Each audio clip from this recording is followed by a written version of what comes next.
Seorang pria tampan yang lahir pada tahun 1988 bernama Kate tumbuh di daerah San Mateo, San Francisco, dan dibesarkan oleh ibu yang bernama Colleen yang merupakan single parent. Sejak remaja, Kate memang suka berolahraga, khususnya football. Prestasinya semakin gemilang saat SMA dan menjadi atlet bersinar kebanggaan San Mateo.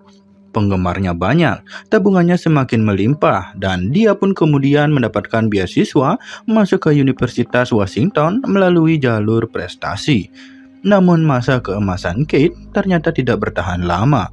Setelah kuliah 1 tahun, dia mulai candu sama narkoboy dan sempat ditangkap polisi. Hal ini membuatnya dikeluarkan dari tim nasional, serta DO dari kampusnya. Sejak itu, kehidupannya makin susah, tabungannya ludes dengan cepat, dan dia semakin jatuh ke dalam obat-obatan terlarang. Dia mencoba melamar kerja sana-sini, tapi nggak ada yang menerimanya. Jadilah dia pengangguran kelas berat. Sampai pada tahun 2009, di sebuah bar, Kate kenalan dengan seorang wanita bernama Tiffany Lee, dan mereka mulai jatuh cinta. Sepertinya, wanita itu sangat tertarik dengan ketampanan Kate. Lalu mereka tinggal bareng di sebuah apartemen mewah milik Tiffany di Silicon Valley. Tiffany lahir di Beijing, China pada tahun 1985 dan memiliki gelar master dalam bidang bisnis dari Universitas San Francisco. Ibunya Tiffany menikah dengan ayah tirinya. Dia merupakan agen real estate di Cina. Dia punya banyak proyek untuk pembangunan gedung-gedung pencakar langit di Cina. Sepertinya Tiffany mengikuti jejak orang tuanya untuk menggeluti dunia real estate. Sementara ibunya kemudian membuka restoran di beberapa negara yang ada di Kepulauan Kiribia. Kembali lagi ke hubungan Kate dengan Tiffany. Walaupun lebih tua 3 tahun dibandingkan pria tersebut, Tiffany rela melakukan apa saja untuk pacarnya itu. Sampai kemudian pada tahun 2010, apartemen mewahnya digerebek polisi karena ternyata Kate menggunakan salah satu ruangan untuk menanam marijuana. Mereka berdua sempat ditahan dan namun segera bebas dengan membayar jaminan. Kemudian sampai pada tahun 2011, Tiffany pun mengandung dan ibunya memberikan sebuah mansion mewah di daerah Hillsboro seharga $7 juta atau hampir 80 miliar rupiah. Putri pertama mereka lahir pada tahun 2012 dan diikuti putri kedua pada tahun 2014. Baik Kate dan Tiffany hidup bersama tanpa ikatan pernikahan. Menurut tetangga, mansion mewah Tiffany ini memiliki 5 tukang kebun, 8 pembersih rumah, dan ada 4 orang pengasuh yang pulang pergi tiap harinya. Jadi, mereka semua tidak menginap di sana.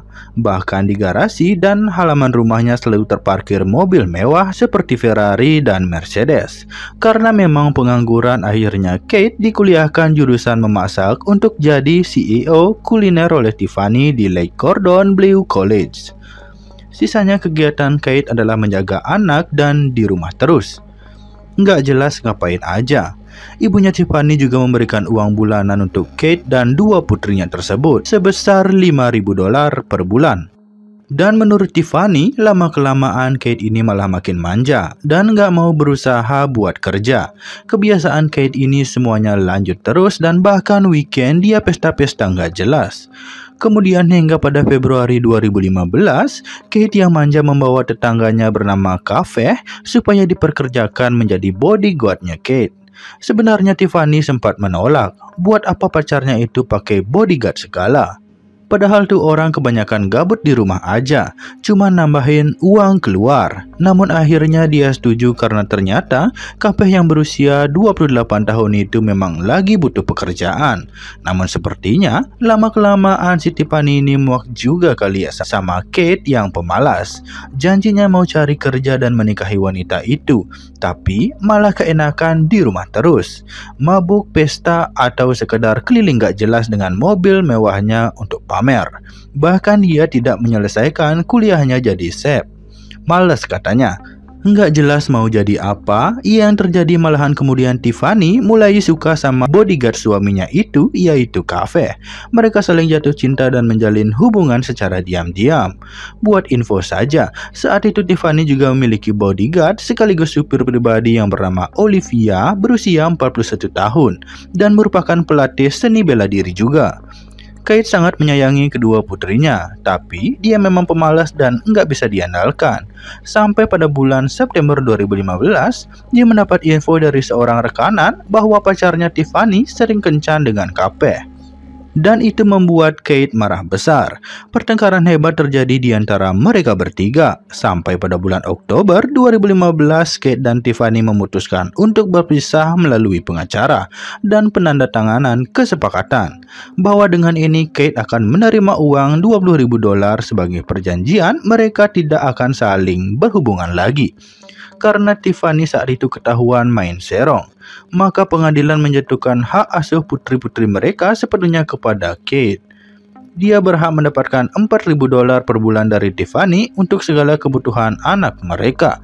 Sejak saat itu, Kate keluar dari mansion mewah tersebut dan Capeh menjadi tuan baru atas kediaman tersebut. Namun nampaknya Kate tidak puas dengan semua ini. Selain marah kepada sahabatnya Capeh, dia merasa kurang dengan uang bulanan dari Tiffany. Pria itu selalu meminta duit yang banyak dengan alasan kebutuhan putri mereka. Hal ini membuat Tiffany mengajukan banding ke pengadilan supaya dia yang mendapatkan hak asuh karena Kate dianggap tidak sanggup menafkahi dan memiliki kebiasaan jelek dengan narkoboynya. Selama 6 bulan mereka saling ribut masalah ini. Akhirnya, pada 28 Februari 2016, Tiffany mengajak Kate untuk bertemu buat persetujuan berapa uang yang diinginkan Kate, agar dia mau menyerahkan hak asuh kedua putri mereka. Keduanya pun bertemu di restoran dan Kate minta uang $1 juta atau sekitar 12 miliar rupiah. Dan dia janji bakalan pindah ke Ohio tempat neneknya berada saat itu, dan Tiffany menyetujui serta mengajak Kate ikut ke mansion mewahnya buat ngasih cek uang tersebut. Di CCTV mansion tersebut terlihat mobil Tiffany memasuki garasi pada pukul 9, diikuti sebuah mobil lainnya yang diduga dikendarai oleh sang bodyguard Oliver. Setelahnya, CCTV mansion pun dimatikan di segala tempat. Sampai besoknya tidak ada kabar dari Kate. Ibunya Colin yang menjaga anak-anak Kate segera menghubungi Tiffany, namun nggak diangkat. Setelah 24 jam, dia lapor polisi dan menyatakan Kate sebagai orang hilang. Lalu pada 29 April 2016, setelah pejalan kaki menemukan handphone Kate di Golden Girl Park dan diserahkan kepada polisi, ibunya sempat mendatangi mansion mewah Tiffany. Namun nampaknya tempat itu kosong dan sunyi. Tidak ada siapa-siapa. Hingga 12 hari kemudian, tepatnya pada 11 Mei 2016, seorang tunawisma melaporkan ke polisi karena menemukan tubuh pria tak bernyawa di lapangan geser Vail Sonoma. Itu adalah tubuh Kate dengan satu luka bekas peluru di lehernya. Pria tersebut menghembuskan nafas terakhirnya di usianya yang ke-28 tahun. Dari pengumpulan data di area ditemukannya tubuh Kate tersebut, polisi berhasil mengidentifikasi satu pelaku yang terlihat berada di lokasi kejadian pada 2 minggu sebelumnya. Sosok tersebut adalah sang bodyguard, yaitu Oliver, yang dikenali oleh beberapa tunawisma. Mereka awalnya menangkap sang istri Oliver di apartemennya dan istrinya menelpon Oliver, menyuruhnya pulang atas perintah polisi. Sehingga mereka berhasil menangkap pria berbadan besar itu. Oliver tidak berkutik saat sidik jari dan DNA-nya cocok dengan yang ada di TKP. Kemudian setelah diinterogasi, akhirnya Oliver mengakui bahwa di malam kejadian, dia melihat Kate masuk ke dalam mansion bersama Tiffany, sementara dia nunggu di garasi. 1 jam kemudian Tiffany dan pacar barunya Capeh keluar dari rumah besar itu sambil menggendong tubuh Kate yang sudah tidak bernyawa dengan bekas luka peluru di lehernya. Majikannya tersebut menyuruh Oliver buang tubuh itu ke daerah kumuh Geserfield dan membuang handphonenya di daerah sepi. Oliver saat itu bersumpah tidak melihat kejadiannya secara langsung. Pada 21 Mei 2016, tim kepolisian menggerebek mansion mewah tersebut lalu menangkap Tiffany dan Capeh, dan keduanya mengaku tidak tahu apa-apa tentang hal yang menimpa Kate dan mengatakan Oliver telah berbohong. pengacara Tiffany Bapak Jokar menyatakan kliennya tidak ada kaitannya dengan apa yang terjadi terhadap Kate. Namun jaksa percaya bahwa Oliver nggak mungkin melakukannya. Pria besar itu nggak begitu kenal dengan Kate dan nggak punya motif apa-apa. Justru semua masyarakat memang yakin bahwa Tiffany pasti pelakunya karena mantan pacarnya tersebut bersifat benalu, minta duit terus. Bahkan setelah mereka berpisah pada 24 Mei 2016. Kemudian ketiga orang ini pun didakwa atas hilangnya nyawa Kate, sementara ibunya Kate kemudian mendapatkan hak asuh dari pengadilan atas kedua cucunya. Berselang sehari setelahnya, ibunya Tiffany melakukan banding ke pengadilan Redwood untuk merebut dua cucu tersebut, namun ditolak oleh hakim. Sidangnya cukup lama ya, karena pencarian bukti memakan waktu yang tidak sebentar. Sepertinya baik Tiffany dan pacarnya Cafe sudah mempersiapkan segalanya. DNA dan sidik jari mereka sama sekali tidak ada di pakaian dan tubuh Kate kala itu. Bahkan senjata yang dipergunakan sampai sekarang tidak ditemukan. Kedua pasangan ini terus menuduh bahwa pelakunya cuma satu orang, yaitu Olivier saja. Hal ini membuat pria itu bersedih dan selalu berteriak kepada wartawan, pengunjung pengadilan, hakim, dan juri bahwa dia cuma disuruh menyingkirkan tubuh dari Kate saja. Dia nggak tahu apa yang terjadi dalam rumah besar tersebut, dan dia nggak ngerti permasalahan majikannya. Sepertinya hal ini membuat Olivier stres dan sering mengamuk saat sidang. Setahun kemudian pada 4 April 2017, Tiffany divonis dokter memiliki kanker pada dadanya. Kemudian dia membayar kepada pengadilan uang jaminan sebesar 35 juta US dollar atau hampir 400 miliar rupiah supaya bisa menjadi tahanan luar sambil menunggu penyelidikan selesai. Disinilah Tiffany sempat keluar negeri dengan alasan pengobatan. Dia kembali ke Cina, sedangkan sidang kelanjutannya baru dimulai pada 5 Oktober 2018. Dan ternyata di mana-mana yang namanya duit bisa membungkam banyak orang dengan alasan kurang bukti dan tidak ada saksi. Pada 15 November 2019, akhirnya Hakim Lisa Novak beserta para juri menyatakan Tiffany Lee tidak bersalah. Polisi dan jaksa belum berhasil membawa bukti mutlak bahwa wanita itu adalah pelakunya. Hanya mengandalkan motif saja tidaklah cukup menurut hakim. Namun justru para wartawan kemudian mengetahui ibunya Tiffany membayar pengadilan senilai lebih dari 700 miliar rupiah untuk menghentikan kasus hukum putrinya itu. Sebulan kemudian Tiffany menjadi saksi untuk persidangan pacarnya yaitu Cafe. Anehnya lagi, baru berjalan satu kali sidang tuduhan atas pria tersebut dibatalkan oleh jaksa. Katanya sibuk, tidak memadai untuk membawa pria tersebut ke meja hijau. Tentu hal ini bikin keluarga Kate kesal dan menuntut keadilan. Banyak LSM membantunya, namun semua kelihatan nihil. Masyarakat cukup yakin politik uang bermain sangat hebat dalam kasus tersebut. Dan yang menjadi kambing hitam akhirnya cuma Olivier yang dipenjara dan bakal menghadapi sidang atas kepergian Kate. Dia dinyatakan sebagai pelaku tunggal walaupun buktinya juga kurang. Hal ini membuat ibunya Kate dan istri Olivier bersatu menuntut pengadilan di San Francisco supaya berimbang.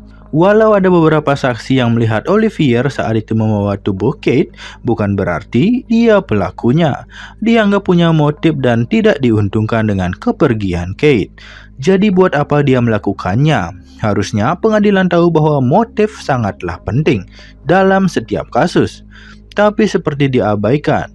Olivier merasa hukum tidak adil baginya.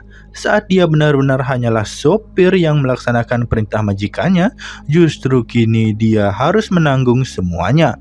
Bahkan kemudian pria besar itu meminta maaf kepada ibunya Kate atas peristiwa tersebut. Olivier meminta tolong kepada beberapa badan hukum yang ada di Amerika untuk membantu kasusnya. Bahkan beberapa masyarakat melakukan penggalangan dana untuk biaya mendapatkan pengacara hebat di sana. Persidangan pertama Olivier dilaksanakan pada bulan November 2021 kemarin. Masih mendengarkan cerita para saksi tunawisma yang ada di lapangan geser film. Dengan keterangan mereka memberatkan Olivier. Sementara Tiffany mengatakan bisa saja supirnya itu yang menghabisi Kate karena selama ini tidak menyukai sifatnya yang pemalas. Cukup sakit ya rasanya dituduh begitu. Padahal Olivier enggak tahu apa-apa. Yang ada dia sedih terus dan seakan-akan suaranya tidak didengarkan. Belum ada yang meringankan dirinya. Bagaimana menurut kamu tentang kasus kali ini? Tulis pendapat kamu di kolom komentar ya.